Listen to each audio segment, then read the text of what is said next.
Have you ever started watching a newly released movie and in the midst of a big mouthful of popcorn thought to yourself, I'm pretty sure I've seen this before?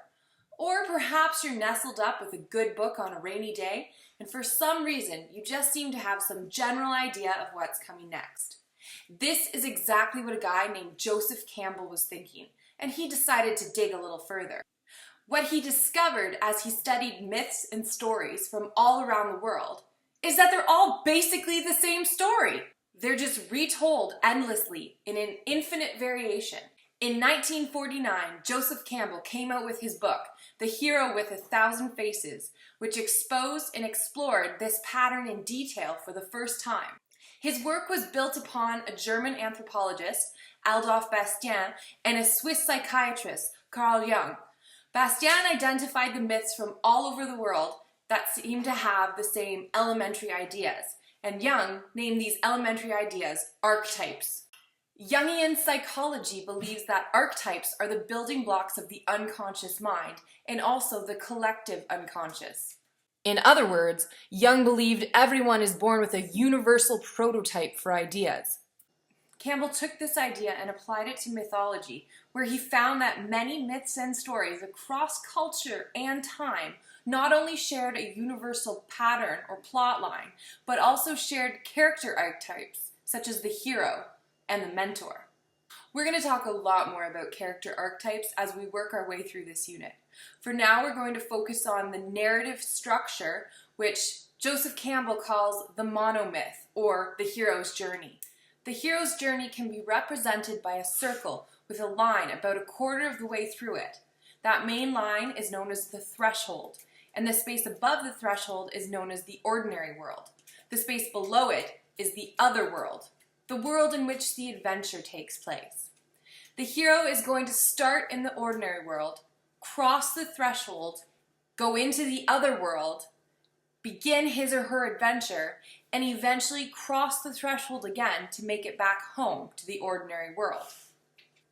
For example, let's look at the Chronicles of Narnia, The Lion, the Witch, and the Wardrobe. The ordinary world is a family home set in the English countryside at the outbreak of World War II.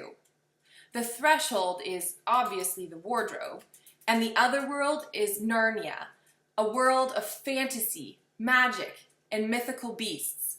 The children start out in the ordinary world, cross the threshold, go on an adventure in Narnia, and eventually they do return back home. Let's look at another example by using our favorite ogre, Shrek. The hero, Shrek, is happily at home in the solitude of his swamp. This is his ordinary world. After his home is invaded by fairy tale creatures, he must go on a quest to save Princess Fiona in order to get his swamp back.